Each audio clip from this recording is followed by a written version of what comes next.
Vi har lavet sådan en egnethedstest, hvor vi måler, hvor stærke skruerne er. Altså hvor meget belastning de kan tåle, uden at de går i brud. Her der har vi resultaterne af vores test, og man kan se trykkurven, den røde der, det viser hvor mange kilonewton man trykker med.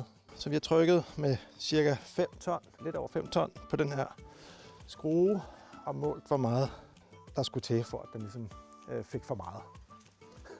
Og det gjorde den der ved 5,3 ton. Og så får vi en fin relation mellem vores drejemoment og vores bæreevne. Og det vil sige, så kan vi sige noget generelt om jorden her på stedet. Er den middelgod? Er den god, eller er den dårlig?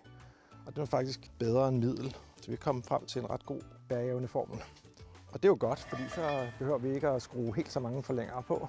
Det sparer man på stålet, man sparer på pengene. Og så sker der også det, at hvis man skal skrue meget langt ned, så kan vi til sidst risikere, at maskinen ikke er stærk nok.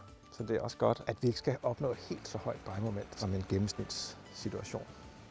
Den her egnethedstest den er især god, hvis man vil have ekstra tryghed, eller hvis der er krav om en ekstra lag af dokumentation. Så kan man også komme lidt mere præcis på prisen og måske spare nogle penge i sidste ende.